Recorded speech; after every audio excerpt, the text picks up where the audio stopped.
All right, guys, let's do it. So excited to get started. Today's podcast is going to be interesting, probably a little bit tough for me. It's a little bit nerve-wracking. There's been a lot of anticipation and build. And some of you guys, if you are following me, you've seen me post about this. But happy to have Amy and Wyatt here today to share in this and really be a part of it. And so to kind of open, I just want to tell you what's going to happen today. So the purpose of this podcast is really just to share some things about my past and my story that many people may not know. A lot of people kind of perceive me a certain way, as a business owner and a family guy and all these things that are, really positive. But I do have a story, and there's kind of been a gap between my ability to relate and help people because a lot of people don't know what that story is, right? And they kind of go, well, what does Jay know? Has Jay really been through what I'm going through? And so, we all have a story, and my goal today is not to like compare or glorify or make it sound like my life was so bad.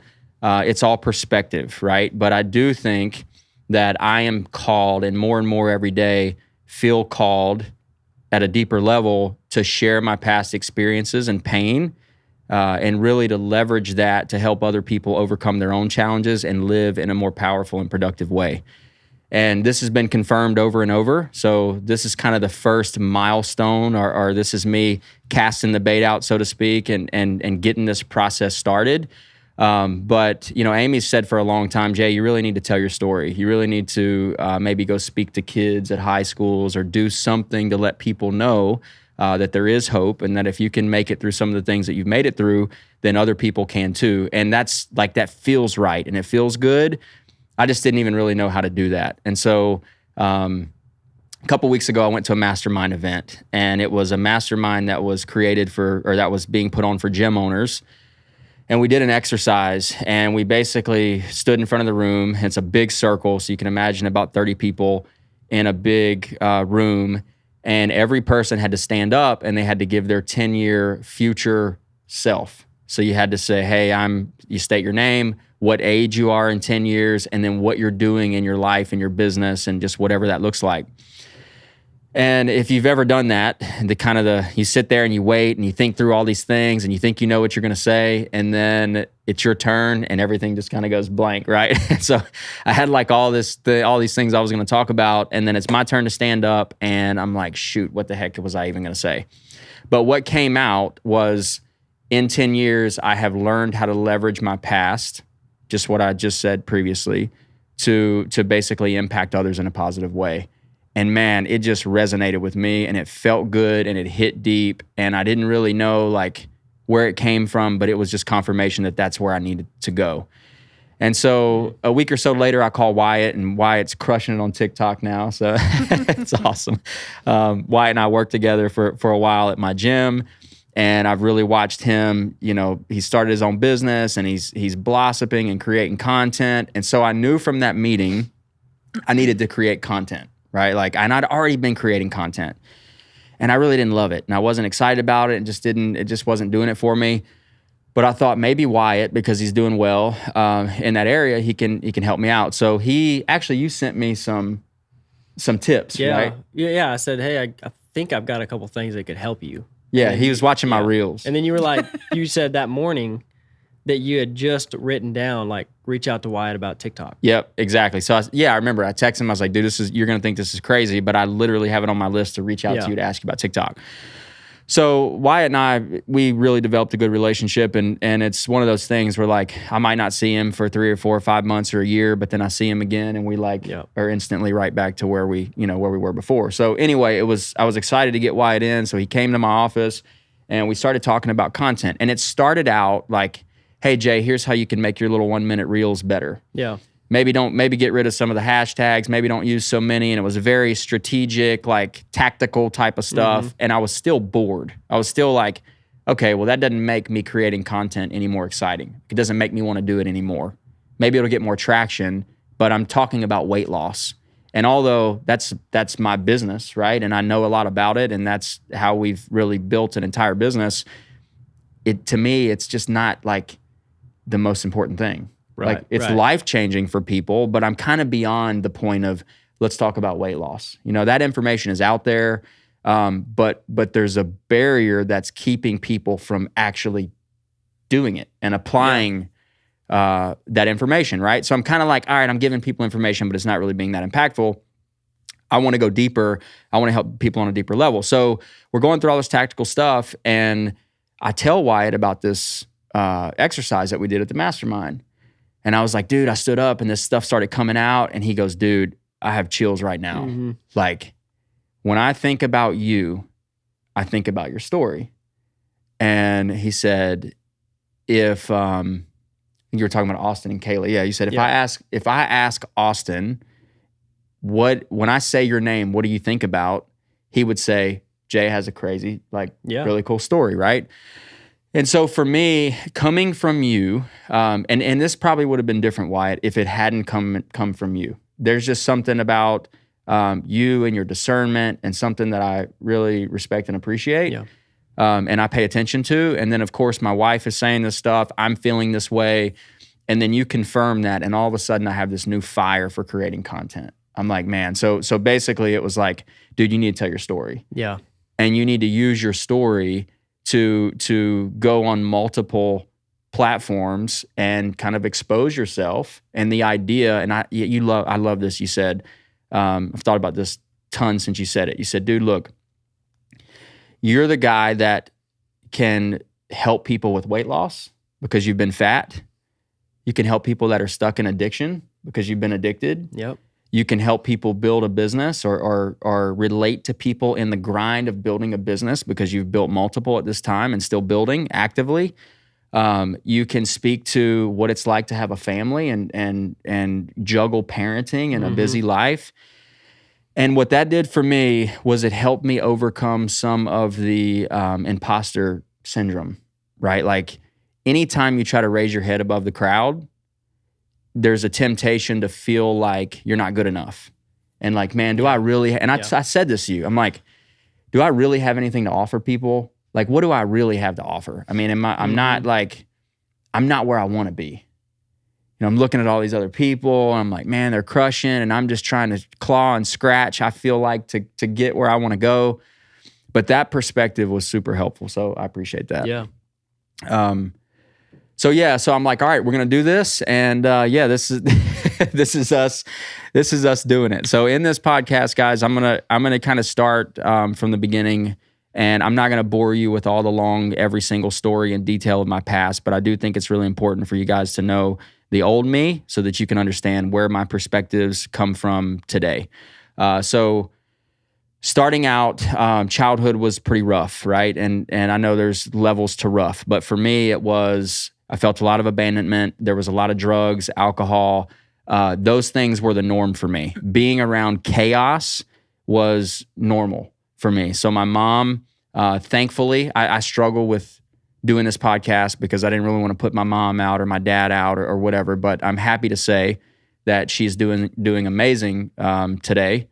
And we'll get into that a little bit more, but yeah, she wasn't always. And for a long time, she was, since I was born and before then, a really severe drug addict, alcoholic. I mean, you name it, like she's done it, right? And so as a result of that, we lived with my grandparents, and they had, majority of the time, they were responsible for kind of helping me along the way. So as long as I can remember, there was drugs, alcohol, screaming, dysfunction, no stability, a lot of pain, like just abuse. Yeah. I mean, so not towards you, but never me. So that's one thing I'm super grateful for. I can't ever remember getting physically abused, but I watched my mom get the shit kicked out of her like over and over and over. And so as a young kid, and like, that went on. So basically I get to about, 5 or 6, and I'm already just super rebellious. I'm angry. I'm bitter. You can't tell me anything. And it just progressed through my childhood. So by the time I was 10, it was so bad that my mom said she would lock her bedroom door because I used to tell everybody I was going to kill them. I was going to go in there, and she said, I literally thought you would come in with scissors or a knife and slit my throat at night because I was just so angry, right? And if you've ever dealt with those types of things and feeling abandoned and feeling like you're different. I mean, I always remember that feeling, going to school and looking around the class and being like, I don't really fit in here. Wow. These people probably slept last night. They probably like had a normal night, and my night was chaos. My mom came in at 2 a.m, woke everybody up, screaming, throwing stuff around. I got a couple hours of sleep, and now I got this teacher trying to talk to me about a math test.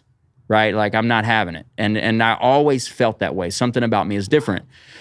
And so, of course, early on, I'm in therapy and I'm going to all the school counselors, and I have specific times throughout the day that I have to go and sit in there to kind of like try to mediate my, keep me from being disruptive and help me to kind of calm down throughout the day, because any little thing would just set me off, right? I'm already on the edge. I'm stressed out.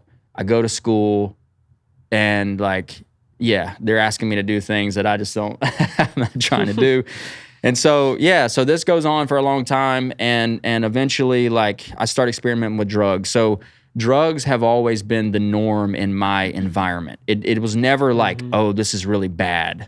Like, I look at kids now, and I have a daughter, which is wild to even think about, who is almost at the age that I was when I started experimenting with drugs. You were 10, right? Whoa. I was 10. She'll be 10 in May. Yeah, so she's 9 now, and her life is radically different, and the exposure that she has is completely different from what I had. So to think of a 10-year-old getting high today is wild.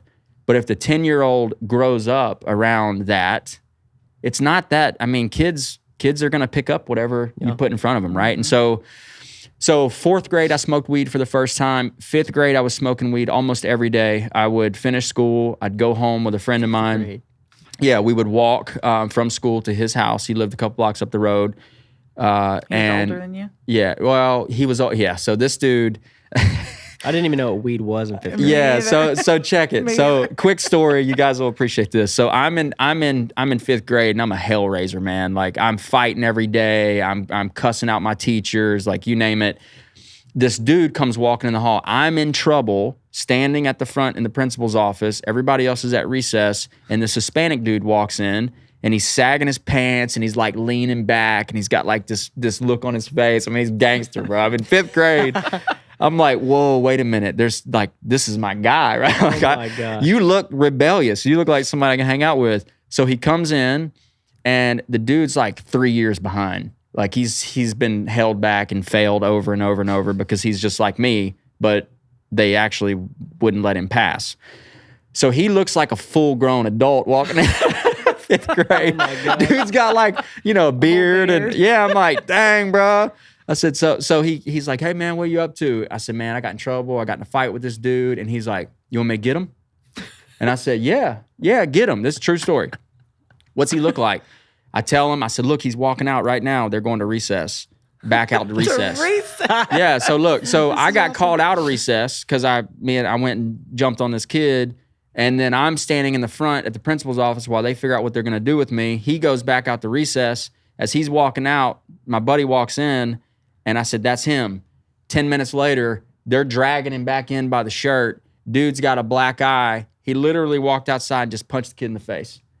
Didn't know him. Didn't know you No, either. didn't know me. Didn't know this kid. He's just a gangster, man. That's just the way this kid was. He didn't care. And I was like, you're my dude. Like, wow. You're like me. And it sounds crazy to think about it now, but he was dealing with pain, and he was dealing with anger, and I could relate to that because I'm like, these people don't understand, man. Like, you get it, right?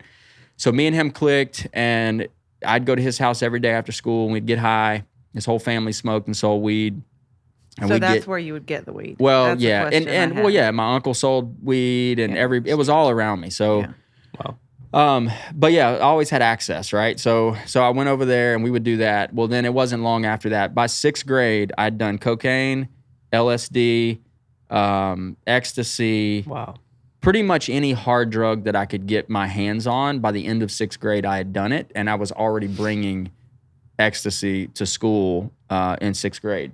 and like starting to try to sell it, right? So part of me and my story, yeah, it's always been that way. And I think a part of that is I was trying to fit in, and I really had the understanding, at least is what I thought, is like, if I don't take care of me, then no one's going to take care of me.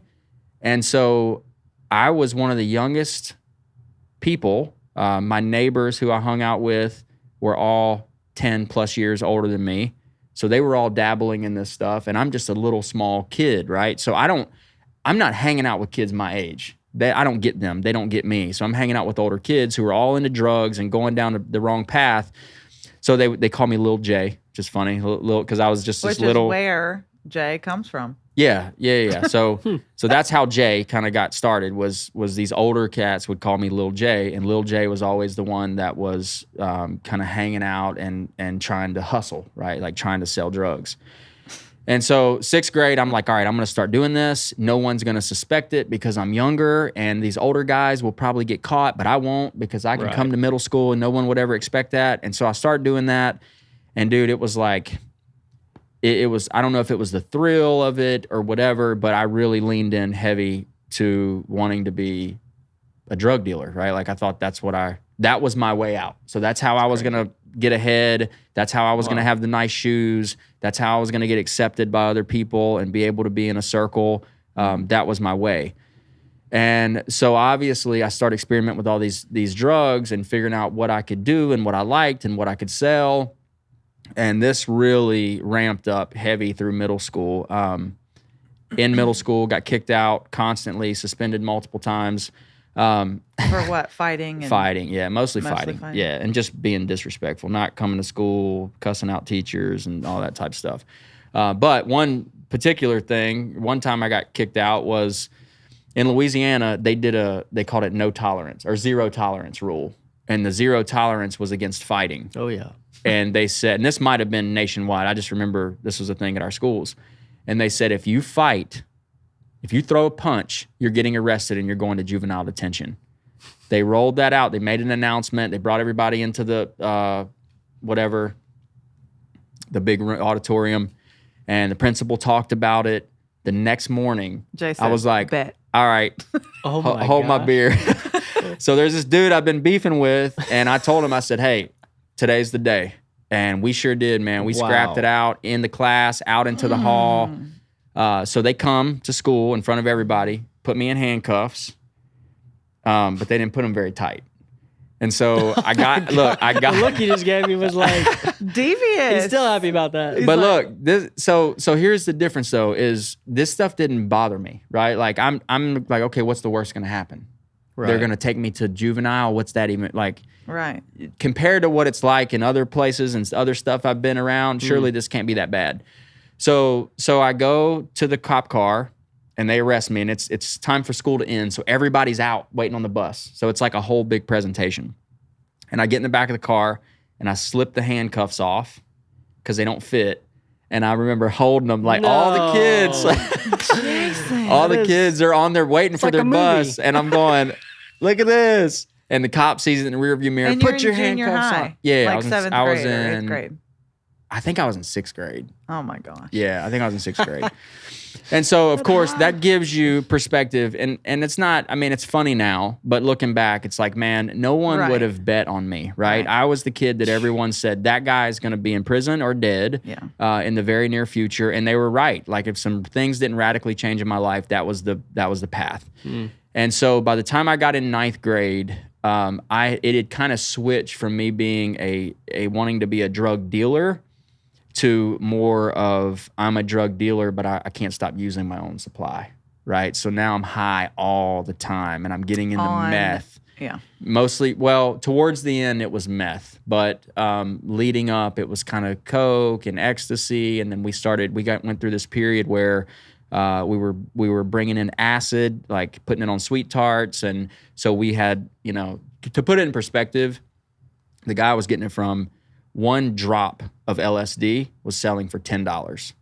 He was bringing in 10 milk jugs at a time of this liquid acid, right? So like everything was readily available. So did that for a while, and then it really got bad toward the end when I got on meth really bad, and it was ice, or what's known as glass, which is a really pure, strong form of meth. And so by the time I got in ninth grade, it was the acid phase, and I was selling a lot of acid, and I would bring it to school, and I basically would put it in a Crown Royal bag and drop. We would take Sweet Tarts and drop it and wrap it in aluminum foil and drop it in the bag, and I would put it on my belt and let it hang. So the strings would hang from the inside of my belt. The Crown Royal bag? Yeah, and it would hang. So if I got patted down, they wouldn't touch. Inside your pants. Yeah, they wouldn't touch too close. You know, I'm a juvenile, so I'm like, Right. I know they're not going to go that far. They're going to be very careful with that. And so I was very aware that like I'm young and I'm able to get away with a lot of stuff that older people probably can't. And so one day, I think I was maybe 2 weeks in the ninth grade, I started like fronting things. So people would come to me in the morning. I'd give them 10 or 15 hits. This dude 10 or 15 hits. That dude 10 or 15 hits. They would go sell it. Then they would bring the money back to me at the end of the day. And then we would kind of regroup and do it again the next day. So I gave this dude some, and he went and sold it to someone else. And the guy wigged out. He took it. He didn't have any experience with LSD. And if you don't know about LSD, it's a psychedelic, and it will cause you to leave Earth. You literally will be somewhere else. It is a very powerful, potent drug. And here I am exposing kids that didn't have the exposure that I had, brand new, first time to LSD at school. It's also can be a very socially awkward type of drug. It makes you where you don't want to be around people. So this dude flips out. And he goes to the office and he says, I'm losing it. I don't know what's going on. I got some acid from this dude. And then the dude, of course, turned around and said, Jay's the guy. And so me and my buddy Darren, who's dead now, but him and I were really close. We're sitting in last period. Or no, there's a presentation in the auditorium, and we have Oxycontins, which are a pill. Jesus. And Xanax, and he's like, hey man, here, we got one more period left, let's just take these. I'm like, all right, cool. So we had the big like puffy starter jackets on. So I took, because I was going in the last period, I took these pills, and then I took the rest of my acid. I probably had 10 or so hits left, and I stuffed it in my jacket pocket. This was my first drug charge. Stuff it in my jacket pocket. So we're like both just at this point, if you know anything about Oxycontin, it's a very powerful drug, and then we also took Xanax with it, so we're not really in our head. Go to last period, I'm sitting there with my arms crossed, and I'm leaning back, and I fall asleep.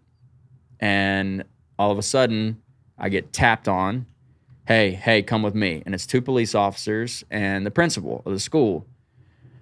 I'm like, man, what can be going on? I'm thinking, all right, I'm good. I got my stuff hidden. And then it hit me. I'm like, I took it out. It's in my pocket. Like, there's a chance I could get caught. Yeah.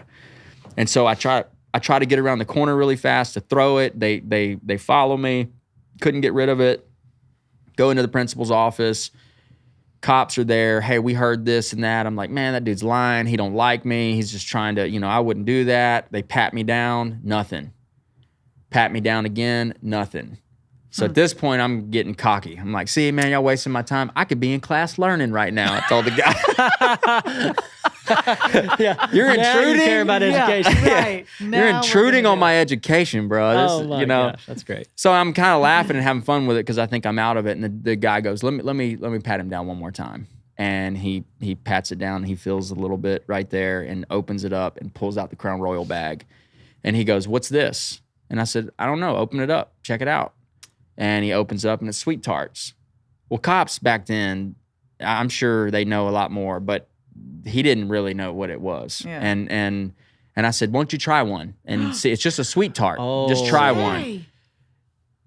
Of course he wouldn't eat it, but had he, that would have been, dude, they would have buried me under the jail. And so, but I'm trying to go like nothing, man. I said, they fell out of the package, so I wrapped them in aluminum foil. It's nothing. All individually. Well, of course, they're like, you're being arrested. There's been, a report that you have LSD dropped on Sweet Tarts. Here's Sweet Tarts wrapped in aluminum foil. We're pretty sure that's what it is. So they arrest me. They find out it is LSD. I'm kicked out of school permanently. Can't ever come back to high school and have to go to an alternative school. And so now from But that, you're in juvie at this point, or no? well, yeah. So when you're young like that, they don't like keep you.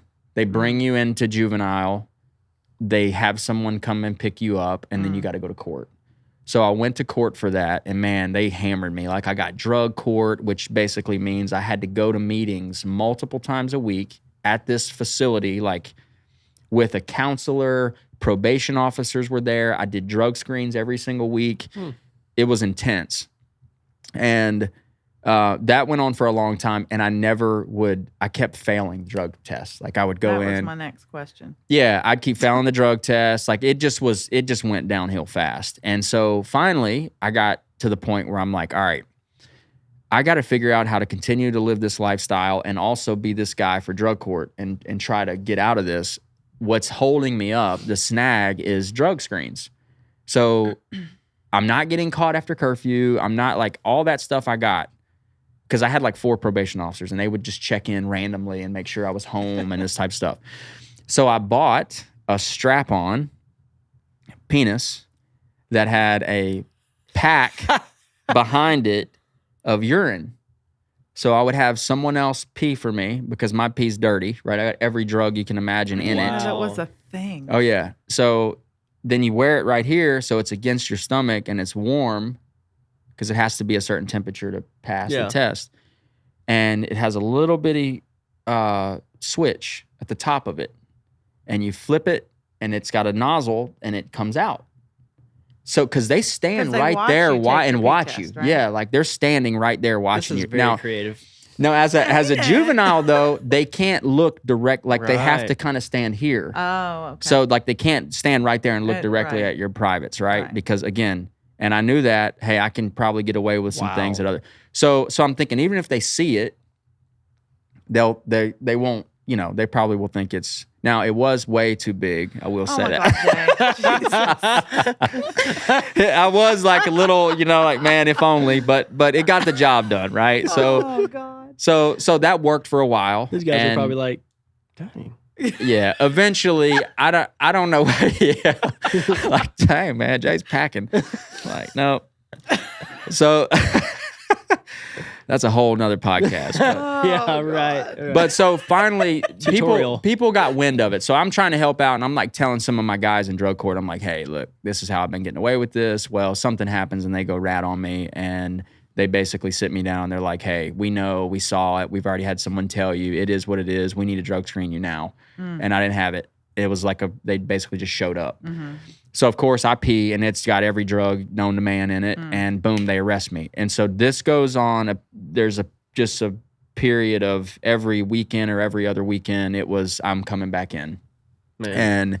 And it was 15 days, 30 days, 15 days, 15 days, 30 days. They just kept hitting me with that, right? So there's a guard there named Delafosse, and Delafosse goes, hey, he goes, Soileau, you back again? I said, yeah, man, back again. He goes, we don't even need to take your weight. You were just here last weekend. So so they like stopped weighing me because it was so frequent. But that went on, and eventually I ended up getting busted again. So I'm in drug court, and I get busted with a pound of weed. So it was a setup. So we went to go pick up some weed from the town over. It was a big setup. We went earlier that day and did a much bigger haul. Ran out. We needed a little bit more, so we went back and picked up a pound, basically, and we're driving back, and they followed us, and it was a big thing. Dang. It was a big setup. So they pull us over in my buddy's yard and get everybody out, and I'm going, man, I'm done. Like, I'm in major trouble. And already on drug court, already have a drug charge, already have multiple failed drug screens. Like, eventually they kick you out of drug court. Kid. Yeah, and you take that charge, whatever that would be, which would probably be a year or two sentence. It's a I got busted with LSD, which is a major felony in a drug-free zone, which is like, dude, you don't want to do that. Like, they don't play around with that. So I'm looking at time, and so we're standing there, they find the pound of weed. And my buddy's standing right here next to me, and he goes, Jay. I said, what? He goes, you're not taking this charge. And I said, but it's my weed. And he's like, you already got a charge. And that was kind of the code back then. Like, we did try to Wow. If it's yours, take the lick, don't rat, kind of the prison mentality, which that's where I was headed anyway. So it was good to have that mentality, but you don't tell on anyone, you don't, that stuff. Take your lick. And he's like, dude, my record's clean. I don't have anything. If you get convicted of this, they're going to put you away for a minute. And he's like, please just let me take it. And we went back and forth, back and forth, back and forth. He said, all right. And when that happens, if you say it's yours and I say it's mine, if someone doesn't claim it 100%, everybody gets charged. So it's like, right. So somebody's got to take the lick. And so I'm like, all right, man, if you say so. So he said, tell them that we just picked you up. You were walking. We just picked you up and you had no idea about the weed in the car. I'm like, all right, cool. So that was the story. They brought us into jail. So my buddies were not juveniles. They were of age. They were 18 or whatever their ages were. So they took us to the big jail. I listened to them beat the mess out of both of them in the next room, trying to get them to tell. On you. On me. On me. Yeah. Everybody, they just try to get you to go against each other. Right. So right. one guy's in there and they're like, oh no, they already told me it's yours. And the dude's like, no, it's not mine. Yeah. So my other buddy, who is also dead, they were telling him that my other buddy said that it was his. Jeez. But the story is this guy's taking it. We all agreed that this guy's taking it. So they were trying to mix up the stories. Right. And man, I could hear them like rustling around and they had my dude on the floor with their elbow in his neck and just trying. It's crazy. But anyway, everybody stuck to the story. It was clean. They couldn't do anything to me because I'm a juvenile. I'm like, hey, call my mom. Like, get me out of here, right? So they call my mom. She comes and picks me up. Now, I'm in drug court, though, and I'm violating probation because even if the drugs aren't mine, I can't hang out with these guys. Oh, wow. Like, I'm not supposed to be out. I'm not at that time of night. It was way past my curfew. I already had multiple infractions just with even out the drugs, without having the drugs pinned on me. So I'm like, what do I do? What do I do? What do I do? I finally call one of my counselors and I'm like, look, what do I do here? And she's like, you're going to have to call your probation officer. It's going to come up. They're going to know. I'm like, all right. So I call, here's the deal. They come over there, do this big thing. So I get in trouble for that because I didn't get convicted of the drugs, but I had multiple infractions on my drug court. And so I go to court and I did like 60 days or whatever it was.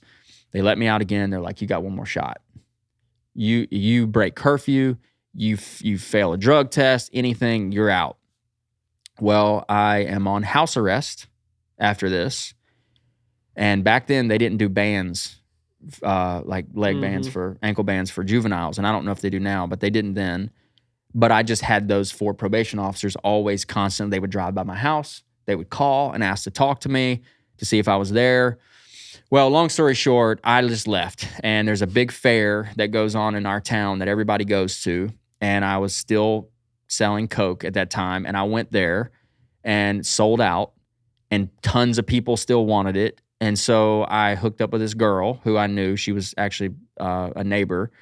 And she was on drugs as well. And she's like, hey, I know a guy. And it's accessible right now. I said, well, let's go get it. We need it.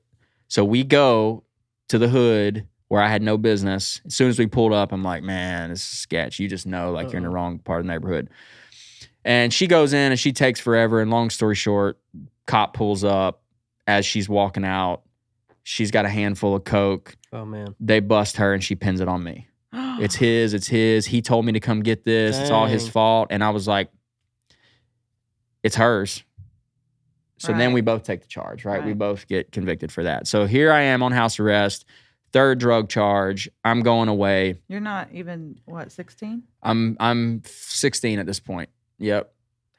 Maybe into 15 at 16. So, So now in between that, there's all these, just crazy events that happen. But well, you were hospitalized and told you were going to be a vegetable. Yeah. At 16. Yeah. So before that, I'll get into that too. But basically the court day. And then I'll back up a little bit and then we'll move on. But I go to court and first they immediately take me to jail and I sit there until court is maybe whatever. You do a little 3-day court and then you got to sit and wait. And finally I go in front of the judge and there's always, with troubled kids, I've noticed this, like there's always a handful of people that really believe in them. Yeah. And see something different. Like they're very hard to love. I mean, I was really hard to love. very disrespectful. You couldn't tell me anything, use foul language, like whatever. But there was this couple people, counselors, that would tell me like, Jay, this is not you. This is just not you. You have way more potential in you. Don't go down this path. And no matter what I did, they would come and see me in jail. They'd bring me stuff, Snickers bars or, whatever. And they would tell me that you have way more potential. Crazy, you can do better than this. I know that things are maybe tough, but you can do better. And so, so I go in front of the judge and those people are there and they're all like, oh man, Jay's about to get it. And I'm talking to the judge and they basically sentenced me juvenile life, which would have been until I was 21. So I'm 16. I'm getting ready to go away till I'm 21. Dang. And I was like, do I say something? Do I not? Do I say something? I'm a kid, man. I'm thinking I'm throwing away everything. And so I spoke up. I said, Your Honor, can I have, and I'll never forget this, can I have permission to speak? And he said, yeah, go ahead. And I said, listen, I'm a product of my environment. I've been around this stuff for my entire life. I've been using drugs since a young kid. Sending me to juvenile prison with murderers and rapists and people that have like killed their little baby brothers. And I mean, major, this is a legit hardcore prison that I was going to. That's not going to help me be successful. I said, I really need help. Like I use meth every day. I'm on every drug. Obviously, you guys know I've failed every drug test I've ever taken. Like I need help and I'm asking for help, and sending me to prison is not going to help. Dang. And he sat there, and one of my probation officers was like, nope, enough is enough. You're a habitual offender. You need to go. And he's talking I can hear him talking to the judge. Wow. Like this needs to be it. And the judge sat back and he looked at me and he goes, Soileau, you make my job really difficult. And I was like, okay. So I'm thinking he's saying, I'm sorry I have to do this to you. But he goes, I'm going to give you one more chance. I'm going to send you to rehab. You're going to do, I think I did 90 days in jail. I'm going to send you to rehab. I think that was like 90 days. And then I'm going to send you to a halfway house. Dang. And if you blow it, you're getting the max sentence for everything that you did, right? And I'm still devastated because I'm like, now I'm going away still until I'm 18. So from 16 to 18. Once you're 18, if you're not convicted juvenile life and you turn 18, they let you off of whatever you're convicted for. So leading up to that though, drugs got so bad that I was staying up for multiple days. I mean, like 7 days at a time, hanging out on these little crack houses and just getting high like all the time. I mean, we would go on these binges where we would try to see how many days we could stay up. Like the record that I know of, a friend of mine, was 14 days, Good no Lord, sleep. like it's half a month. No sleep, very little food. I mean, he started hallucinating so bad, it was a whole thing. For me, it was 7 days was my record. And so it got so bad though that like I went from being the hustler, like Lil J, the guy that always had the drugs and was kind of like, I thought it was cool and whatever, to this guy's a junkie. Yeah. Like he's just, I mean, he's out of his mind. So on one of these benders, I got a hold of something called Zoloft, which I know now is an antidepressant. Back then it wasn't a big thing. I was doing meth, ecstasy, and Xanax at the same time, which is a recipe for death. If you know anything about any of those drugs, it's uppers, downers. It's a very bad combination. And so I'm already out of my mind. I run out of Xanax, and someone goes, hey, I have these Zoloft. It's a generic version of Xanax. Well, Xanax and Zoloft sounds legit, right? So I take the bottle and I start taking these antidepressants like I would take Xanax, and it literally caused me to lose my mind. I was sitting in my room, and I had the little kiddie chairs back then, like those little blue chairs, and I had it in my room, and I had them all in a circle, and I'm sitting there with all these people and music playing, and I'm holding a beer, and I'm smoking weed, and my grandpa cracks the door, and actually there was nobody there. It was just me. I was sitting by myself. I didn't have a beer. I didn't have any weed. And I was talking to all these people, and he flipped out and called my Uncle Mike, and my Uncle Mike is like been the one dude that's... So your grandpa was really there, but the my grandpa was there. Yeah. I don't know what my grandma, if she had passed or what she was doing at that point, but he came in and he's like, man, he didn't even say anything. Like he didn't even know what to do. So he calls my Uncle Mike. They all knew I was on drugs, right? My Uncle Mike has been the one kind of like a father figure. He's been the one that's been consistent, and he would take me, shooting guns, and he'll do anything for me, even until this day. And I really appreciate him a lot. And so he's always the one. Everybody else is out of control in the family, so everybody calls Mike. Yeah. When things hit the fan. So they call Uncle Mike. Uncle Mike comes over. He picks me up. He brings me to my mom's house. Of course, my mom is whatever, drunk and high and stuff too. And so I remember I went over there, and he's like, we got to do something with him. He's lost it. He needs to just rest, sleep it off or whatever.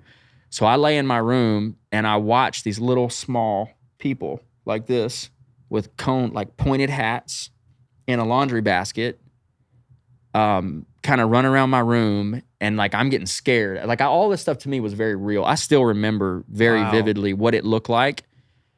I took my pants off, and I thought there was cocaine in my pockets, and I cut all the pockets. I should have kept those jeans. Both sides, I cut the pocket out, trying to get it out of there. Like I was digging for it. I couldn't get it. So I went and got scissors, cut it out. And so my mom comes in, and I'm in there all flipped out, and my pants are all cut up, and they're like, we got to do something. Like, this is not okay. So Mike comes back, best I remember, picks me up and takes me to a hospital, the local hospital. So I go into the local hospital, and I remember this too. I'm in the room, and the door is translucent. Like, you can't quite see through it, but you can see shadows. And I'm hearing, oh, it's fresh meat. Look at this white boy coming in. I'm in prison. I think I'm in prison. Oh, my gosh. And I'm hearing boom, and I can see footprints coming through the glass door. I'm like, it's a matter of time before they come in here. And my Uncle Mike's like, hey, calm down. And I'm flipping out. Well, the doctor comes in, and I start like wanting to jump on the doctor. And they're like, look, you got to take him out of here. He can't. Jeez. So I got kicked out of the hospital, right, of all places. Like, they said They're he's supposed going to help you. Yeah, he's going to hurt himself, or he's going to hurt someone else. He can't be here. So they start looking for psych wards. And my grandmother, She was alive. she was alive because, so I'm finally, my uncle finds this psych ward, and they take me. Hey. And I go out there, and I don't know if it was 3 days or what the time was, but multiple days where they couldn't get me to go down. Like, they were giving me all types of really strong, like tranquilizer drugs and things to try to get me to come down. I'm just hallucinating the whole time. My uncle's black. Like, I'm seeing him as a big black drug dealer, and I'm talking to him like that. And like, it's just, I'm getting out of bed and going in the next room. And like, I remember walking into a room. I thought I was at a hotel party, and I was like, yeah. And I walk in, I look down, and it's this real sickly looking lady, and they all come rushing there. I'm like, holy crap, man. So this goes on for a long time. And finally, I remember sitting up in bed, and I was talking to my Uncle Mike, and he's a big guy, and his belly was bags of coke is what I was seeing. And I started talking to him about it, and he started crying. And when he started crying, it was like something hit me. And I went, man, I'm tripping. Like, that's the first time I knew, like, something's not right with me. And I put my head back, and boom, I fell asleep. And I slept for 2.5 days. And I woke up, still had meth in my pocket, in my other pants that I wore there. Went outside immediately, threw it away. Wow. I told him about it. It's like, I don't want to do this anymore. Threw it away.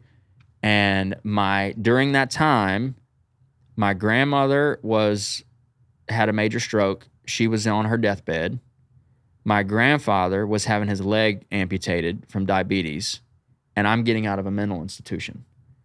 So I walk out of there, and I'm like, what the hell just happened? My whole world's upside down, and my two favorite people are dying, right? Man. Or could potentially are in bad shape. Grandma's dying, grandpa's old and having this major surgery. We don't know how that's going to go.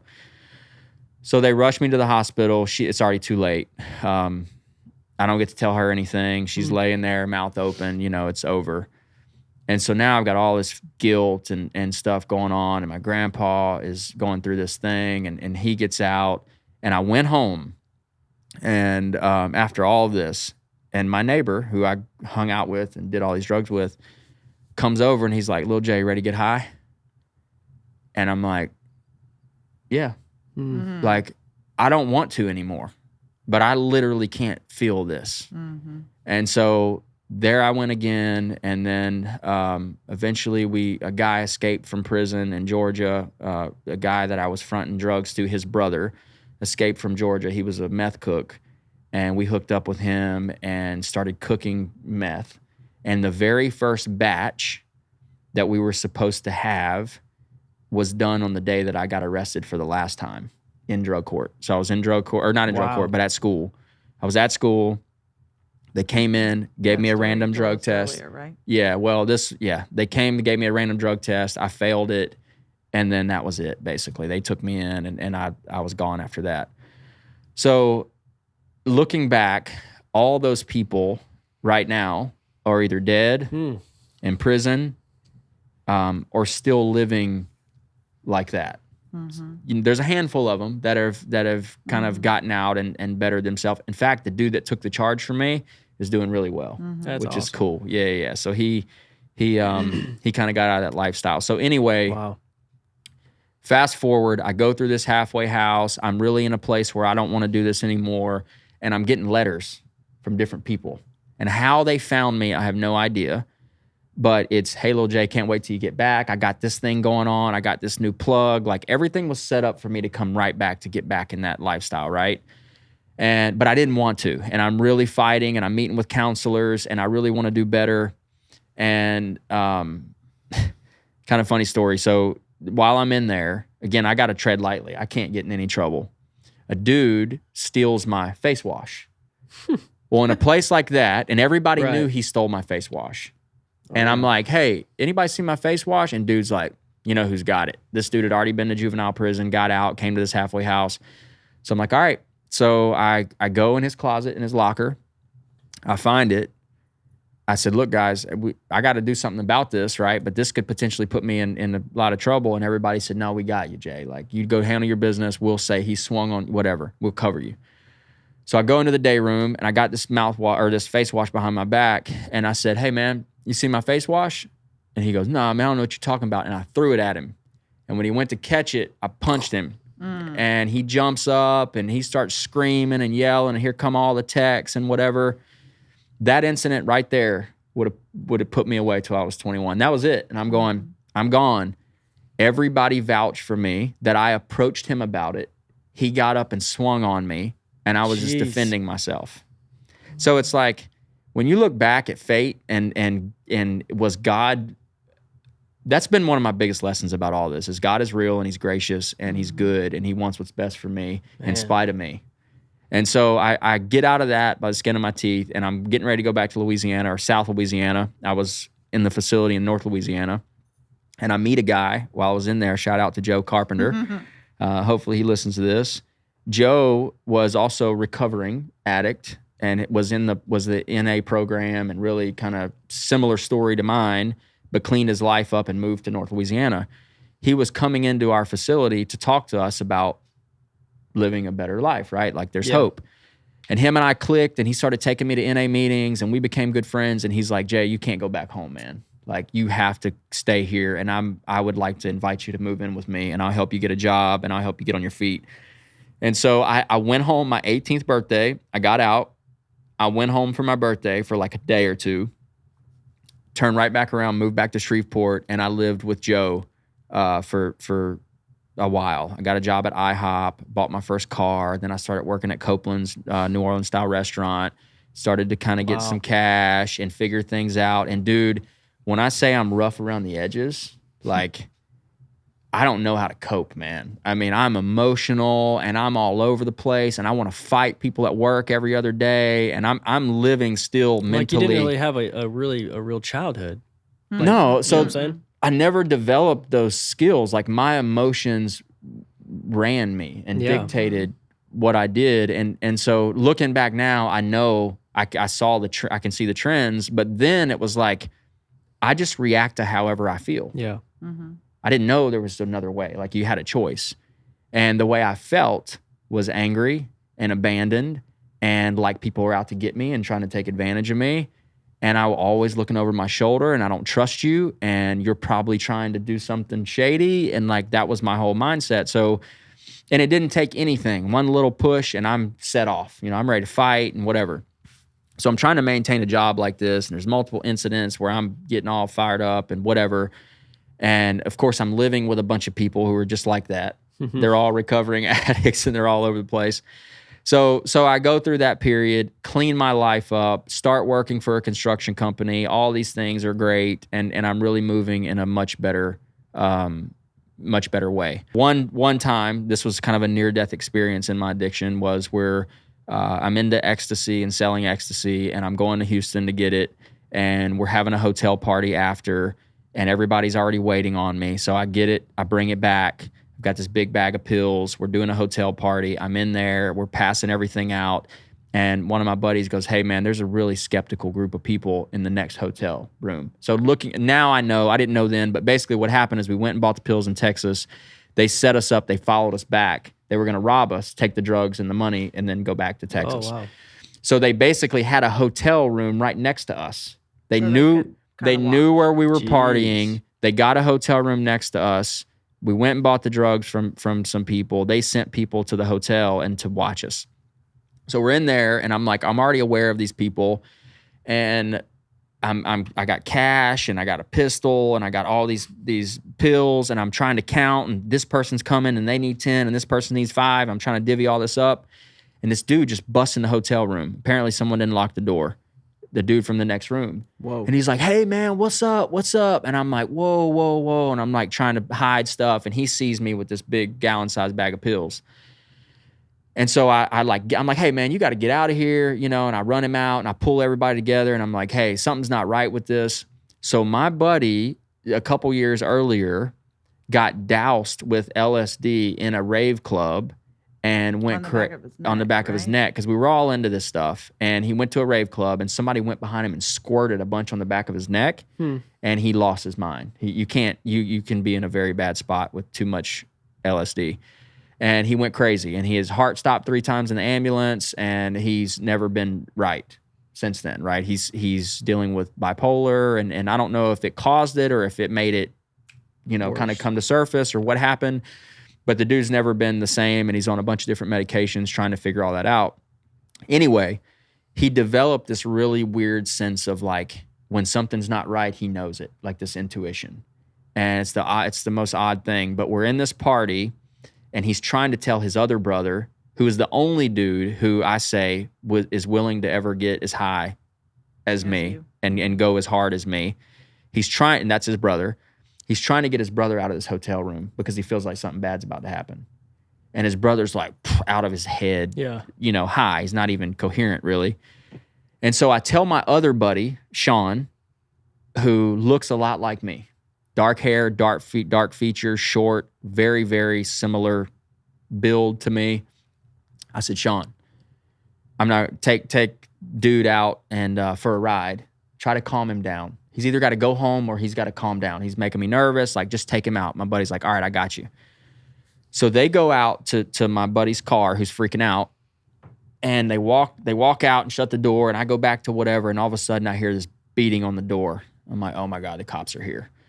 So they look through the peephole, and they're like, no, it's so-and-so. And they open the door, and I'll never forget the look on my buddy's face. He's standing there, arms are by his side, no emotion, ghost white. And he said, they stabbed Sean. And we're like, what do you mean they stabbed? Because this dude was kind of loopy. We didn't know what he was talking, like, what do you mean they stabbed Sean? They stabbed Sean. That's all he would say, ghost white. So we all push him out of the way, run out there. Sean's laying on his back. He's looking up, and he's like coughing, and there's blood, and he's going, they stabbed me, just leave me here. I'm going to die here. He kept saying that, I'm going to die here, just leave me here. And we're like, no. So we're slapping him and trying to like get him to, whatever. And we flip him over, and there's a big hole. And they basically stabbed him in his lung. They hit a lung. Jeez. And so it's bubbling and all this stuff. And so we pick him up, and we go to throw him in the car. Well, what happened, we found out later, is when they went and got in the car, these 2 dudes were waiting on me to come out with the pills. They were going to get me outside. Well, they thought Sean was me. So when Sean got in the car, they surrounded the car, pulled them both out, put them on their knees by the car, and said, give me the pills.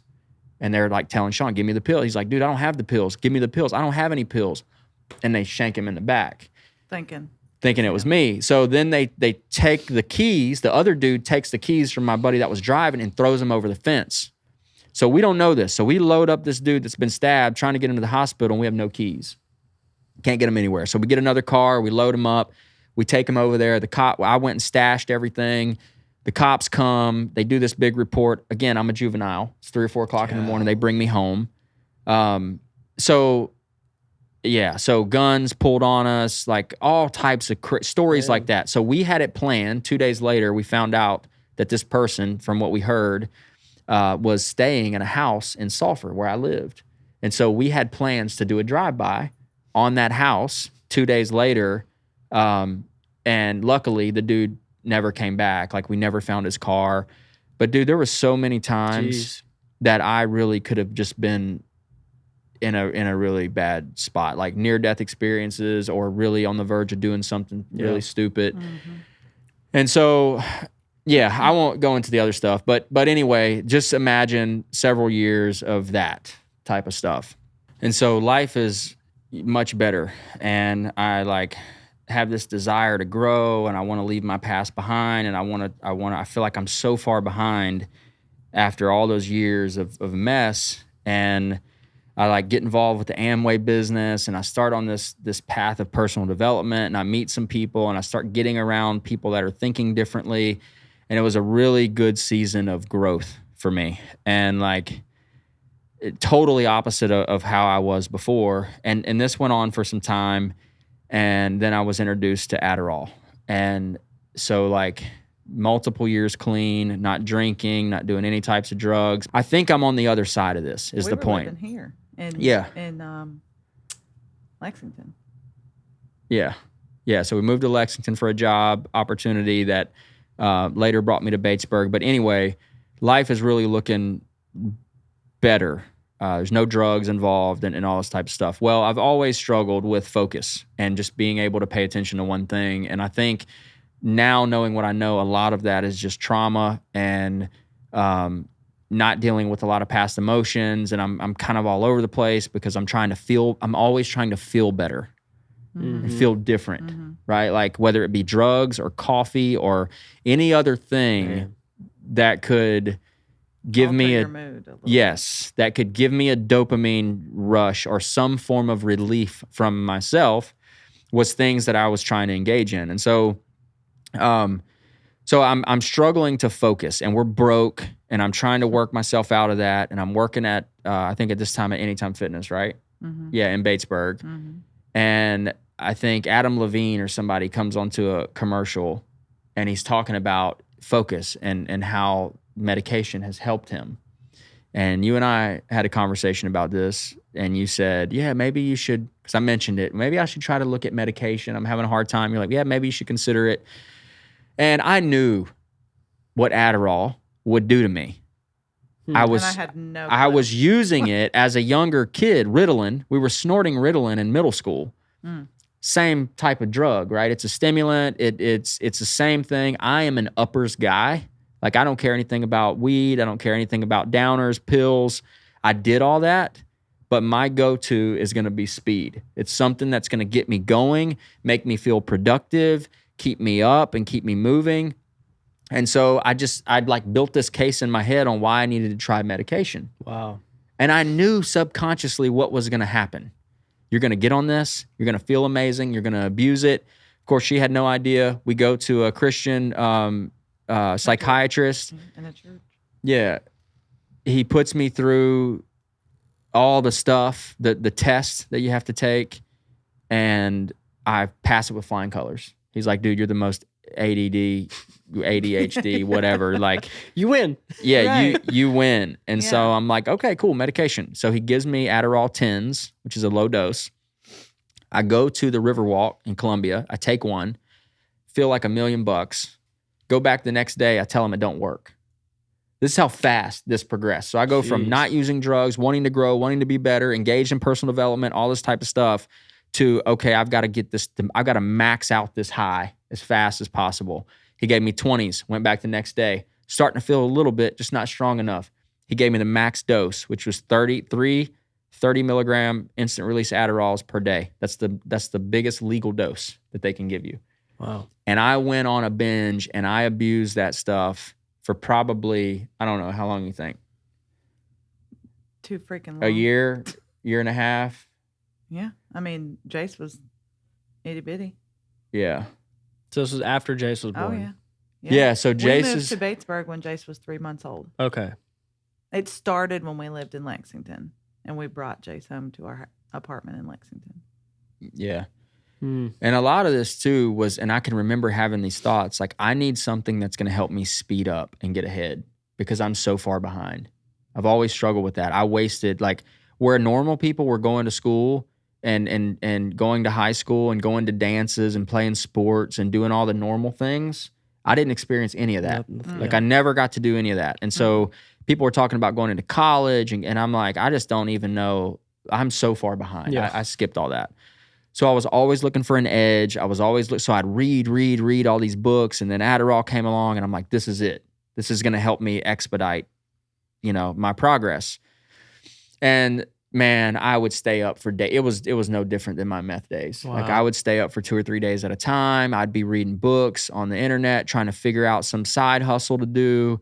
Because we were broke, man. Like major. We came here for a job opportunity in Colombia that fell apart because the company was basically treating us as employees, but we were contractors.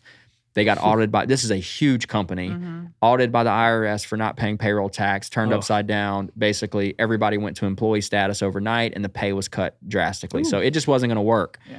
We had just moved here. We don't know anybody.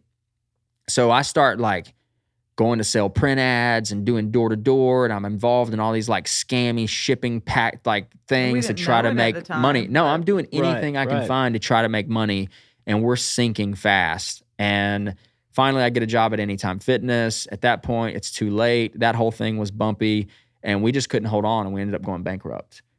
And so I remember probably the most painful memory, one of them, is I'd spent all the money that we had on Adderall. We already didn't have any money. But I would get this prescription, and in a week and a half, I would run out because I'm taking way more. Like there were days where I would take 10, 30s because my tolerance was so high.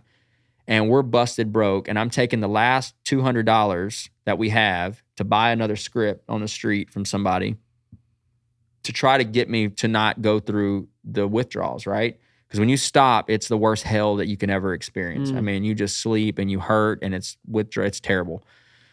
So I was constantly trying to stay going with that, and we ended up going bankrupt. But one of the toughest memories is Jace needed formula, I think, or diaper formula, and we couldn't get it.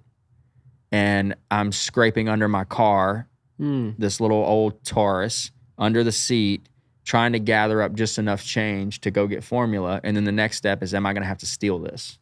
And I didn't have enough gas to get home from Soileau to the babysitter to get her to get home. Yeah, she got stuck one day, and like we literally couldn't come up with enough money couldn't use a card because there was no money to get her there. So you talk about feeling like a failure, and like here, and I'm going, here we go again, and this is never going to end, and this is my destiny, right? Like this is my luck. I'm an addict, and I can't get away, and unfortunately, other people have to suffer. And so I went down a really dark path with that, and eventually there's a really cool story. It was bad. Yeah, it was bad. A really cool story about how I believe I was delivered from that and was able to stop that, which was super profound. And it's really what it was the beginning of God telling me that very openly that this is not your path. And he has since been very loud about that multiple times over the last several years. But I share that piece of it because my addiction has showed up in different segments of my life. Yeah. It's not like it happened and then it was over. It happened, then it was over, then it happened again, and it's prone to happen again if I'm not careful, right? Because I still have something there that wants to make me like, I need to feel different. I'm still trying to escape some of that old stuff, but finally, I got off that. In fact, I started Strong Body Fitness right dead in the middle of a bankruptcy. Right after I quit taking Adderall, I had this experience one night really late, and I wrote about it in journal. Maybe I'll share that on the podcast sometime. But But I go dump the pills out and I'm done. And I basically sleep for 2 weeks. The most like dark thoughts about murder, about suicide, anything you can imagine is basically where I lived for 2 weeks. Ugh.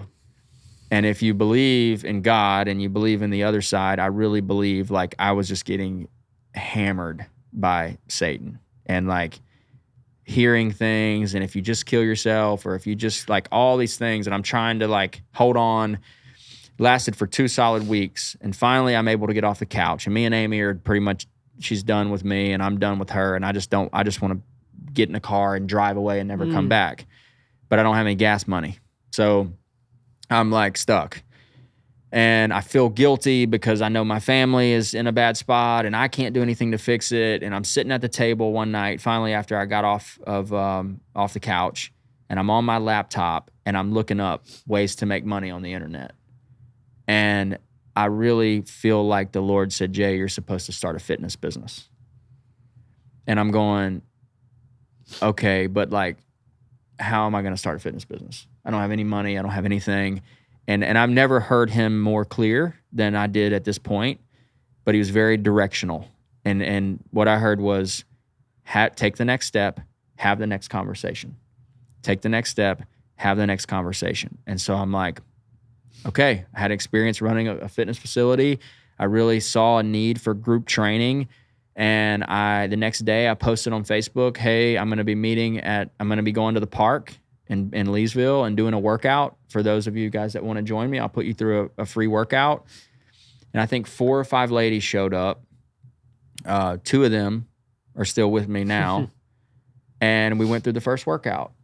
And from there, it was like one miracle after another, after another, after another. No money. People stepped in and supported, like just crazy amounts of growth and things that I just never could imagine would take place. And so now, as we kind of wrap some of this up and we move closer to where I'm at now, today my life looks really, really different. You came along in the middle of that. So here I am getting ready to pull my hair out. I've been running this business for a couple years. I'm doing everything for everybody. Wyatt walks in this is just one of those kind of God winks that I'm talking about. Wyatt comes in from Texas. He sees a job post that I put on Facebook while you're in Texas, right? Still? Yeah. Yeah. Well, some people, there was some people that lived here that we kind of knew who they were or whatever. I called them, I think, because I think I was asking about Anytime Fitness. I think I called Anytime Fitness and was like, hey, do you guys have any job openings? Because you were a member there in Texas, right? Yeah. And I was like, well, if we're about to move, and I didn't finish college, but when I was going to college, it was kinesiology. So I was kind of on that track. So I was like, all right, well, I haven't really explored this yet. Let me see if I can figure something out. So I call Anytime Fitness. They connect me to one of their trainers who said that she basically said, hey, I know of a guy in town who has a gym, and he just posted a job thing. So I'm like, okay, cool. So she gave me your number. I called you, and we talked, and you were like, yeah, that sounds great. When are you moving here? And I'm like, well, it's going to be about 2 months. And you were like, dang, well, I kind of need someone now. But there was just something about that conversation. I remember you said, listen, man, like, when you get here, come find me and we'll figure something out. Like, whether you're a trainer or you're just on staff somehow. He's like, I want to make a job position for you, but you just have to come find me when you move here. So it was like 2 months from that conversation then we actually came here, and you had already hired somebody. So I just remember walking in, and I was like, hey, Jay, we talked on the phone. And you're like, oh, you actually, like, who knows if I'm going to actually move here all the way from Texas or not, and if I'm going to be here on the day that I say I'm going to be here. But I walked in, and, we just went from there. We did a job interview, and I started sweeping floors. I swept a lot of floors. So the conversation was, hey, man, like, again, something about us connecting in the beginning was special. And you just know when you click with someone, like, there's something there. And just to be clear, so the listeners know, I'm not like in this super well-established, highly profitable business. I'm in a warehouse. There's bugs everywhere. It's hot. There's no air conditioning. No AC. I'm to my eyeballs in debt. I have no money to pay anyone, but I know that if I don't get out of doing what I'm doing every day, it's going to burn down. Yeah. And I needed some relief, right? Like I needed help. And just hearing you and your heart, and like there was something about you, right? And so when you came in, I was like, I know that I have to do something to partner with this guy in some capacity. Like I really believed that you could help me. I didn't know what that looked like. Yeah. And I didn't have any business. I didn't have anything. I mean, I was 22. Yeah, you were. I didn't. Just It's not wild, like I really man. had a tool like tools or any real advice to offer. It was just. I think it was just that friendship. It was just, hey, like I know I can follow a task. I know I can get things done if you ask me to get things done, whether it's as simple as sweeping floors or, doing paperwork. Like I know I can do those things, but I couldn't help you talk about debt. Right. Well, and I remember telling you, I'm like, dude, listen, I was totally honest with you in the beginning. I said, I really can't afford to hire you. Yeah. Like I can't afford you. And what you said is, hey man, I'm just really excited to be a part of this community. Pay me what you can pay me. Yep. And that's what we did. And we decided on something and we moved forward, and you moved into coaching and man, instrumental piece of building the business and giving me rest. Like you just got it. And no one to that point had ever gotten it. Right. And so I could talk with you about certain things that I couldn't talk with other people about. And yeah, so that's just one of those things like along the way that God said, I'm on the brink of burnout, and I'm going, here we go again. Yeah. And God goes, oh no, hey, check this dude out. And here comes Juanito rolling in. It really was crazy. I remember, now a lot more context, but at the time, I mean, you say I'm in debt. Even at that age, I just didn't understand what that meant. Mm-hmm. Right. I'd never owned a business or really been close to a business owner. So I just didn't, there's a lot of stuff I just didn't get. Yeah. I'm almost thankful for that though. Because I think it was able to make things simple. And it was just like me finding ways to help you not work so much on sweeping the floors or doing paperwork. That is all he did for years and years and years and years. Yeah. So part of that too is like, I think right now people might see, the businesses, or they might see whatever, the billboard or whatever we're doing at the time, or the Facebook ads, and they go, oh man, Jay's made it. He's got it going on. But what people don't realize is, imagine this. I'm coming from that type of past that I just gave you. I don't have any leadership skills. I don't have any organizational skills. I don't have any business skills. I don't have any sales or marketing skills. I'm like barely human. Like I can barely function, right? My finances are a mess. My whole life's just kind of, I'm trying to put the pieces together, and now I'm running a business, and I'm trying to be a leader, and I'm trying to be there for other people. And so it was rough. It was rough. And there's days it's still rough because again, I'm dealing with all of those old ways of thinking that they don't just dissolve and go away. No matter how many books I've read, no matter how many podcasts I listen to, no matter how much prayer I do, I still on certain days have that mentality. Yeah. And it's fear, and it's lack of belief in myself, and it's people pleasing, and it's not trusting people, and it's thinking that someone's out to get me, and any minute everything's going to fall apart, and I've got to work my way as far away from pain as possible, which is where the kind of workaholic mindset comes in. And I just need to get a little bit more ahead, and I need to do one more task and one more thing. And so I'm still fighting with that. Like I'm still trying to evolve in that area, and I still worry about what people say. And then I'm out and people are like, oh, Jay, you must be doing great. It must be great. But I'm worried about the ones saying the negative things, right? They're critics. Literally their whole job is to criticize. And I get hung up in that. But that's my old way of I'm not good enough. I need to prove something to someone. And so the point of this podcast really is for people to understand that your past doesn't have to equal your future. And even though today it's really rough some days and I don't have all my stuff together, I've been able to put together a little string of what looks like success, at least in my eyes. And, but I really have to put a strong emphasis on growth. every single day, because if I don't, I'm always being pulled back in that direction. I'm always going back to that way of thinking. I'm always being tempted to do things that make me feel better. Like that stuff is always there. And so kind of some of the things that I've picked up along the way through some of this, even just being in business for a short time, is like what you think about really, really matters. It's everything. And what you talk about, your language, really, really matters.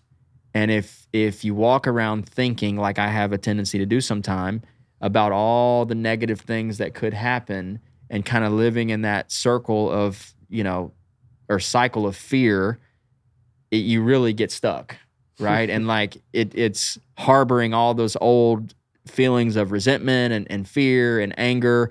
And so for me, I'm like, I have to be aware of that always and sensitive to that and trying to do something about it. We were talking earlier about sometimes it's hard to talk to people who haven't been in business. Maybe they just don't understand some of the struggles and whatever. And so, with that is like the people that I associate myself with today has to be totally different than the people that I associate with yesterday or in my past, right? It's not that those people are bad people. It's just you're a product of your environment. And most of us don't realize how powerful our circle is. And I tried for years to try to do more while hanging around people that were not doing more or that were still stuck. And although we think like, oh man, I'm going to be the one that's going to be the inspiration and I'm going to go do all this stuff, if we're not careful, our associations will pull us right back to that level every single time. And so that's been a lesson along the way. It's like every time I want to go further and I want to get further away from that point of my life that I was at, I've got to learn to think differently. Yeah. I've got to learn to get around different people. I've got to learn to change my language. I've got to understand that what I focus on grows. So if I'm focused on fear, if I'm focused on whatever, that stuff becomes more prevalent in my life. If I'm focused on, doing better in my finances or better in my business, that's what tends to happen. But these are things that I didn't know. Yeah. Like, right. Who knew? I just thought whatever I felt, that's what I was supposed to respond to. And so there's been this big process for me of learning and growing and developing. And I want people to understand that it's still rough. And, if you're in a position where you're doing drugs or you're in this cycle of negativity or you're dealing with trauma or abuse or whatever the case is, there's a different way. But there has to be growth. You have to be proactive about getting out of that situation, getting away from those people, thinking differently, speaking differently, or else nothing changes, right? Yeah. So that kind of I think that's the bulk of it is, I really want for people to understand that I don't know what their struggles are and I don't want to compare. Is your story worse or better than mine? But what I do want people to know is, and be, aware of, is that you just don't know what people have dealt with. Yeah. Right. And when I sit across from a coaching client who is a, 45-year-old woman who wants to lose weight, and she's going, yeah, Jay, you just don't know how hard it is. You just don't know what it's like to be overweight. I've been overweight my entire life. Yeah. Until now, right? Yeah. You don't, my family is mostly morbidly obese. Yeah. So I've struggled with that my entire life. Well, Jay, you don't really know what it's like to struggle with addiction, or you don't really know what it's like to struggle with anger or self-limiting beliefs. I want people to understand that I do. Yeah. And maybe I don't have the answers, but at least there's some credibility or whatever qualification in people knowing kind of some of those deep, dark secrets. So, so anyway, I guess at this point, if you guys have any questions, I'd love to answer any questions. This went a lot better and a lot less emotional than I thought it was going to be. Not for me. Amy was crying. Yeah, I know. I don't. And I've heard most of it, but yeah, I don't know. I don't see you as that person.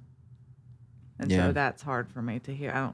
No matter how many times I hear it, Had we known each other then, we would not be sitting here today. No. And had he gone away to juvenile life, we met when he was 21 years old. Mm-hmm. We met in June, and he was turning 22 in July. We would not have met. Our kids would not be here. And that is like a big, big thing for me. Yeah. So during the process of me being in this mental ward, basically they called my family in and they're like, hey, you know, we've got some bad news. We've been trying to put Jay to sleep and trying to kind of get him out of this for multiple days. It's not going well. He's probably not going to wake up with his mind. He's probably going to be a vegetable. You're probably going to have to figure out care for him. And, you know, your life's going to change because he might have to be in a facility long term, or, you know, he's just not going to be able to function normally. I was totally out of it. And normally when someone goes in there for a drug overdose, they're able to bring them down and kind of get them out of it. And it just wasn't happening. Yeah, they're like, this is probably going to be a permanent thing for him because of the level of drugs that we've tried to give him already to reverse this and to get him out of it. It's just not touching him.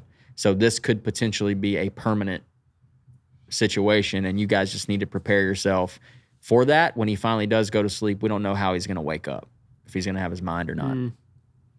When you were selling drugs, before you really, really, really got addicted, what were you spending all that money on? Man, just probably Jordans. Because you were a kid. Yeah, right. I mean, pretty Baseball much. cards. Yeah, like I had all the freshest outfits and shoes and like them 80s puffer jackets. Yeah, man, I had all the starter all the stuff that I sell on eBay. That's exactly. right. That's what I had. You were buying brand new. Yeah, and most of it just went back in. I mean, it was just a kind of a few year stint of me really getting after it and making some money.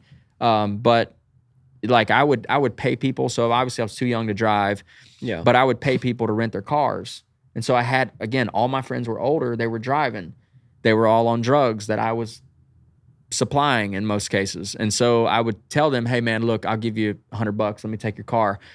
Like multiple times I would take their car to like a different state. Like one time I went to Houston, I went to a rave for 3 days. I was like 15. No one knew where I was at. My parents didn't, my grandparents, no one knew. I took this dude's car and I just went. I mean, what's you gonna do? A beeper, I think. Yeah, I had a beeper. I had a cell phone at some point, I think. I want to say I had one of the big Motorola, like blue cell phones. But yeah, it was a beeper most of the time and a payphone. I'll tell one other quick story about a payphone. So one time, actually the same time we were going to get those pills for this hotel party, we're driving there and we didn't have a cell phone at this point. And we get to Houston, where we went, it's a couple hours from my hometown, and we stop at a store to call this guy who's supposed to sell us these pills, and he won't answer, and it's getting late.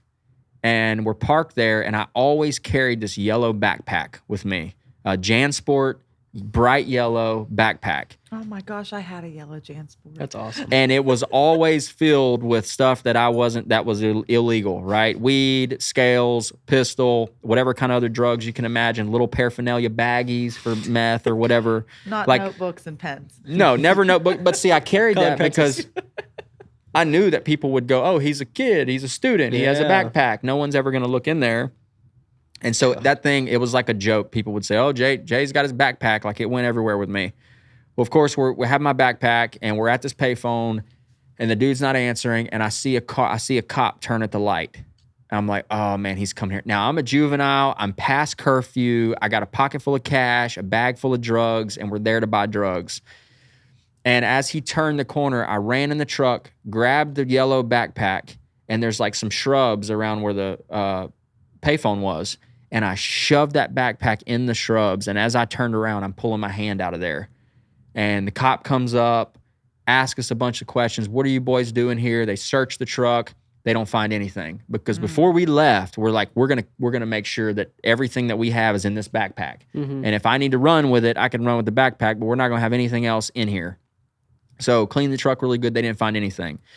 But they searched us, and I had a pocket full of cash. And they're like, what are you doing with all this money? And I told them something about, I don't remember exactly, but it was something about, we're here to visit friends.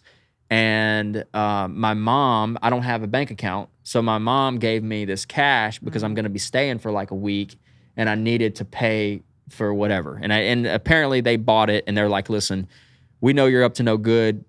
If we see you again on the street, I think it was in Pearland or Sugarland, Texas, I think. If we see you again, you're going to be in big trouble. So we left, drove around the block, parked down the street across a field, and I army crawled through that field up to the back of the store, to the bushes, grabbed my bag, went back, and then we finally got in touch with the dude, went and got the pills, went back to the hotel party, and then that's when my buddy got stabbed that same night. Oh, wow. Yeah, so that reminded me when you said beepers and payphones, we basically would wait on the page and then go to the payphone and call them. That's crazy. But yeah. Like you're doing that, and I'm like worried about cheerleading tryouts. I know. That's what's crazy is like you just didn't have a childhood. Right. Like, and so it's crazy to think about how you even process stuff now. Right. Like you've obviously grown a lot, but yeah, of course there's going to be this moments every day where you're like, your perspective on something is literally just different than someone like me. Right. Because you didn't have this like loving environment. Like carefree feeling of security. And it's hard for us to understand because we didn't have what he had. Yeah, the whole looking over your shoulder thing. Like I never felt unsafe one time in my life. Right. Right. And you spent most of your life feeling like, well, I might just die today. Right. Or I might get busted today. And like at school. It's crazy. I mean, who would have thought? I would have never thought, there's a cop. They're coming to arrest me. No. There's a lot of insecurity in that too, though. Like I feel, again, I still feel different. Yeah. Than most people. I get that. I'm like, well, I'm different. And I feel like I'm always like, I think too, that's a big part of this. This is why I want to share this stuff is I want people to understand that it is hard for me. Like, because I don't think they think I get it. Right. They're going, yeah, Jay, you got the business and you got this and you got that and it all looks good. But what do you know? What have you really? And I'm over here like, young. Yeah, you're young. Of course you're in shape. You're a trainer. Yeah, you're in shape. I'm like, no, I got to fight my ass off and like scratch and claw because genetically I'm predisposed to obesity.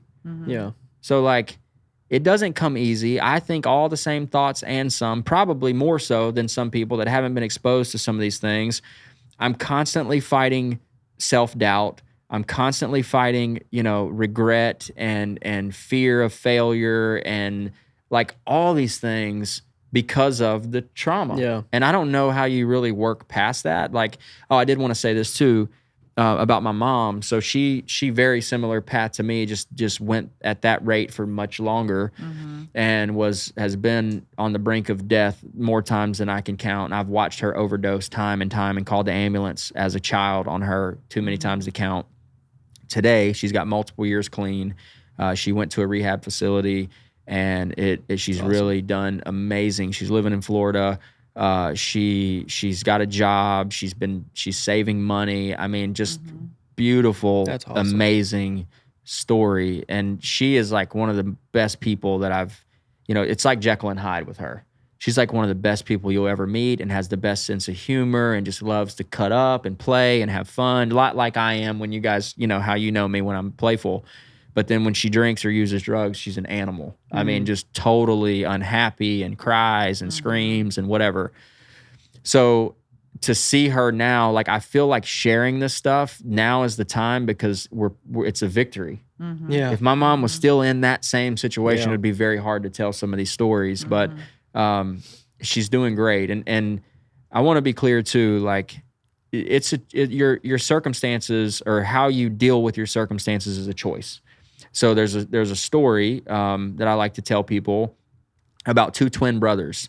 And this guy was interviewing these two twin brothers, and one of them was in prison for murder. He had a long rap sheet of crime. He'd just been in and out of jail constantly, just couldn't ever get it together. And he goes and he interviews his brother, and he goes, man, why are you like this? Like, why did you decide to murder someone, and why do you have such a long rap sheet? And he goes, no, you don't understand. My dad wasn't there. I dealt with abuse as a child. I didn't see any other way. I felt I had to go this way. And then he's like, okay, that makes total sense. So then he goes to the other brother who is wealthy, has an amazing family, is in really good health. All the measures of success, he has all of those. And so the guy's like, man, what in the world? Hey, like I interviewed your brother and he told me, you know, what happened. Like, how did you turn out so successful? You must have had different circumstances. And he said, no, you don't understand. My dad wasn't there. I saw a lot of abuse. I felt like I didn't have any other way to go but this way. Man. So same set of circumstances, totally different outcome based on a choice. Yeah. And so I could be mad at my dad for not being there, and I could be mad at my mom for being stuck in her addiction, and I could be mad at the circumstances, but the reality is it is what it is. And now it's a decision every single day. Do I want to live? Do I want to be this guy who's defeated and sad and feels sorry for himself? Or do I want to be this guy who knows that I have God-given potential that hasn't been realized yet? And there's always that back and forth. And it's like the alter ego or which Jay am I going to play with today, you know? And it's interesting, but again, that insight and those experiences, I think, have been the biggest point of growth. And also my strengths come from those things, from those experiences. I see people different. Yeah. People say, oh, Jay, like even when I was younger, now I just look old and it is what it is. I am old. But people have always said, you just seem so much older than what you actually are. Mm-hmm. You carry yourself differently. It has nothing to do with the wrinkles and I look 10 years older than I really am. But people would say that, and I think it's because I have a different level of discernment, and those experiences have kind of allowed me to see things a little bit differently, where maybe someone who hasn't been through that wouldn't have those same perspectives. Yeah. So I was laughing because I told him that when I met him. He told me his birthday was coming up. And I said, oh, how old are you going to be? I don't know, how old do you think I'm going to be? I'm like, 27, 28. He said, I'm going to be 22. And I was like, yeah, right. And then I felt bad. And I said, you just carry yourself different. You don't carry yourself like I mean, I was working in a bar at the time. We met in a bar. Yeah. And, you know, I'm thinking, all right, someone that just turned 21. No, that's not him. not drinking. Right. He wasn't drinking. He was designated driver for his friend. I mean, like, we meet in a bar, but I'm working and he's being responsible. It's crazy. Not like we met like some drunken stupor. Yeah. And I'm older than him, and here I'm looking at him like, oh, you're a lot older than I am, But yeah. No. It's crazy. Yeah, so I'm grateful for all that stuff. But crazy story, dude. It's a lot to ask someone who grew up like you grew up to then make this whole shift where now it's just easy to be this parent that's always just present and easy to be motivated to like run a business every day and do all these things when you weren't shown those things at all. Mm-hmm. Like that's, so I remember there was times when we were working together when I would be like, I just don't get why you're working so much. But I didn't get all this. Yeah. Right. Like I don't, I never had this mentality that if I don't go out and get it myself, it's just not going to be there because I was provided for. Right. Right. And so it's just, it's pretty fascinating that you've become the person you become, even since I met you, and like made this shift where I feel like, wow, he's actually really present, connected with his family, with his business and all that. Mm-hmm. But when you look at the context, you're like, how did you do that? Right. Because I'm like you said, you should be dead. Right. He literally should be dead. Yeah. No, I'm super grateful. Again, that's what I wanted to communicate in this podcast, because my goal is to coach, right? I want to help other people. Again, I want to leverage my past to help people overcome their own challenges and have hope and belief that they can, so that they can live life in a more powerful and productive way. And that makes so much sense to me, because most of us are asleep. Most of us are feeling sorry for ourselves. Most of us think that we can't because of our circumstances or the hand that we were dealt or whatever. And like, my passion is helping people get past that mentally, right? If you want to lose weight and you don't fix your mindset, you're not going to lose weight long term. Yeah. If you want to fix your finances and you don't fix your mindset, you're not going to fix your finances long term. Yeah. Any other area, like, it's so much about paradigms and perspective and getting your mind right. And I just listen to people talk and I watch how people live, and that, trust me, I understand because I've been there and I still struggle with these things, but the language is so negative and defeated and, oh, this probably isn't going to work out. It never works for me. And I'm probably just going to fail. And I'm like, whoa. Like, I've had to be sensitive to that because of, again, I felt so far behind. Like, man, I got to figure this stuff out. So it caused me to go super deep into self-discovery and like personal development, where I've probably read more and listened to more and been involved in big discussions with, a lot more than most people because I'm chasing that. I know that I need to get caught up. So the point of all of this is like, listen, if the dream's big enough, the facts don't really count. If you really have a burning desire to do better in your life, you can. It's up to you if you want to make excuses or you want to use these things and leverage them like I'm trying to do in a more positive way. But it's a choice. Yeah. And for me, every day it's a choice. And for the person listening to this, it's a choice no matter what situation. Like, if you're listening to the podcast, you're probably not quite in the same situation that I was in, that I just shared. Like, you're probably not living in a crack house and, friends getting stabbed and you're listening to a podcast.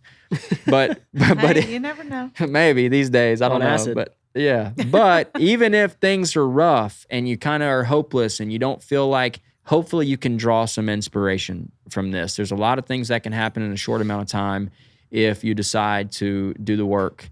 And, my goal is to help people to do the work, is to give them some structure around it, have some conversations about it, give them some type of path and help them to overcome some of these things that may be similar to things that I've dealt with in the past. Yeah. So, this has been good. This has been amazing. I appreciate You were shaking when you first started. Yeah, so just so you guys know, I went and walked this morning and I felt like I was going to pass out and my stomach was hurting and I was shaking and sweating. I really was nervous about this because it is personal and, although I'm not necessarily embarrassed about it, it's a lot, right? And I run the risk of people looking at me differently and seeing me in a negative light. And using this stuff against me. Like, what are you going to tell me, Jay? You're a junkie. Like, how are you going to tell me? So that's always. Yeah, but if somebody gets that out of all of this, then they're not looking to improve anyway. I mean, and I would say too, because I worked for Jay for 3.5 years, so understand the culture of the gym, but also just where you're at. But it's easy to get around someone like Jay and think, well, his story's so extreme, and my story's nothing like that. Right. But it is in its own way. It is. Like, I mean, we could do another podcast and I could talk about my life and it's, no, I wasn't in crack houses, but there's still stuff for every person if you go that deep. Right. Absolutely. I mean, you're going to have mindsets or whatever that were shaped by your childhood or your past. And it may not have been crack houses, but it might have been you came from a single parent family. It may have been you were adopted. There's like, no one had a picture perfect thing. No. You know what I'm saying? So if it's just a piece of your story, if it's just one mindset or one thought that you have that's not right, the best thing the first thing you have to do is reach out to someone like Jay, who his passion is helping people discover what the heck is that. And let's tap on that thing too and go deeper in it, because there's probably something way deeper than and they may not even realize it. Yeah, it's good, man. Yeah, absolutely. That's where my heart's at. I think that's a good point, because people think like your trauma is your trauma, and it's as big. If someone came from a single parent home, that could be as big to them as me being locked up, sentenced juvenile life, friends being stabbed. Like, it's all perspective. Yeah. Well, he said last week when we were talking about this, he said, I almost feel like I shouldn't, because there's so many people out there that have a way worse story than I do. I said, but that doesn't diminish your story. Yeah. Yeah, people have it worse, but that doesn't make your story any less real. Yeah. Right. Well, we have a world within. Like the person who, let's say, had a less extreme circumstances, but has the same inner turmoil. Right. That world like within us is the same for every person. Yep. Like if you're pissed off today and I'm pissed off today, but yours is stemming from that and mine's stemming from this, it's still the same pissed off. Yeah. Right. And we still both have a decision to make. And it's a limiting factor. absolutely. It's limiting and it's overcome it the same way. Yeah. Yeah. So like you're exactly right. It's as big as it is to you. I mean, Right. Yeah. There's not one worse or less than the other. Yeah, so I go on these. I was telling her I'm a part of these this group called Recovery, or we recover or something like that, and it's basically addicts who go through hell and back, and they end up recovering, and they share their story. And I get on there and I read some of these things, and I'm like, man, I had it so good. I mean, my cousin, he's still out there now. He had it way worse than I did. I mean, dude grew up in a really rough house. Both of his parents were on drugs. I mean, similar in a lot of ways. I think if I would say I had it better, it was because I lived with my grandparents. Right. Mm-hmm. He didn't have that option, right? He was stuck. His mom's dead now. His dad's not doing great. And so, yeah, like I look at those things and I go, man, I don't know. Why am I even going to do this? But it's not to say, oh, my story was so bad. Because really, when I put it in perspective and you look at some of this, it's really not that bad compared to someone else. But my goal is that someone can take at least the idea that no matter how bad it is, like you said, trauma is trauma, and there is a different way to live. And my hope is these people that I see on this recovery site decide to do the same thing. Yeah. And they share their story. And man, how inspirational would that be? Unfortunately, most people don't, because you have to be vulnerable. You have to put yourself out there. It's painful. It's uncomfortable. But that's where, to me, like, I'm learning more and more and more. That's what we're created for, is to be uncomfortable. Yeah. If you want growth, you got to put yourself in those circumstances. And so that's why I decided to do this. But yeah, I still deal with imposter syndrome all the time. Why would I even want to talk about this? What's the point? People are going to think I'm trying to like glorify it or whatever. But I think vulnerability is good, and I think it shows that you're trustworthy and that you're not trying to be an imposter. You're not an imposter. Yeah. You know? And now people, I mean, they knew your story, but they didn't know little details, you know? Yeah. And I appreciate you being here, Wyatt. I know it means a lot to Jay. Yep. It means a lot to me. Yeah. Yeah, it's an honor for me, sure. man. Yeah, it's been cool to, I guess I quit working for you like almost 2 years ago. Well, basically 2 years ago, next month maybe. So, and October, we probably talked 10 times in the last 2 years, but every time it's like the respect for each other is still there. Yeah. Yep.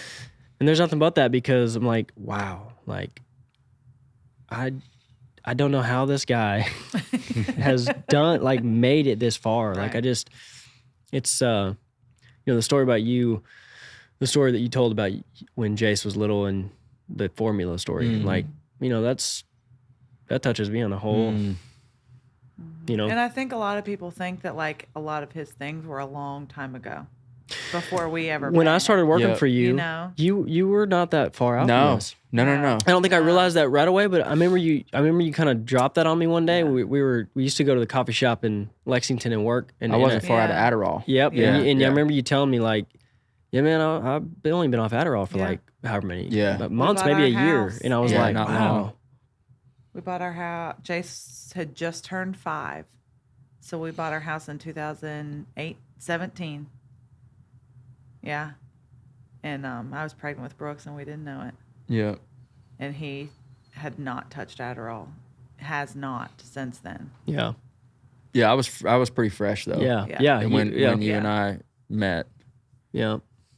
And so, yeah, I mean, that's Crazy. kind of why I wanted to share that, is because it's one thing for the local community and the people that I serve and work with and coach to go, oh, yeah, you did 20 years ago, you did some drugs. Yeah. But it's different to go, no, just a few years ago, Yeah. I was staying up for 3 or 4 days and totally let go of my health and I was so skinny from this drug, been fat my entire life. All of a sudden, I'm frail, like very white and pale and just not eating and like looked like your pants were falling off. Yeah, I mean, I held was up with a belt. Jace's first Halloween. There's a picture of the three of us. That's probably the worst picture I've ever seen. And yeah. I don't remember at the time you looking like that. I don't either. But when I see that picture, I'm like, wow. That was the heart of it. But it's the same thing when you go back to when I was 15 or 16 and I've got that picture of me sitting in the bed holding meth. You just look and I'm all sunk in and sick. Like dark circles. So that's the message. Like that's the reality. That could be me tomorrow if I don't continue to go down the path of growth and trust God to move things in my favor and to keep focusing on the right things. I'm no different. I want to eat pizza all the time, just like the next person wants to eat pizza all the time. Shoot. I want to do drugs and I want to I have all the same temptations, if not the same, maybe in some cases more because of the drug component. That's why I feel, and you've helped me understand, that I am qualified to help these people. Yeah. You know, that don't have those areas together. So anyway, guys, it's been great. I really appreciate it. I hope this podcast has been helpful and touches you in a really powerful way. And I would ask that if you got something out of this, that you would follow me, right? Subscribe to the YouTube channel. Make sure you subscribe to the podcast. Find me on Facebook, Instagram, and let's connect. My plan is to continue to create raw content like this that a lot of people aren't necessarily talking about, but that we all need to hear. And so I hope it's been an inspiration. If I can create anything or talk about anything that you think would be helpful, shoot me a message, and we'll use that for future podcast episodes. Amy, thank you for being here. I love you. Wyatt, love you, brother. Thank you. Man. And we'll talk to you guys on the next episode.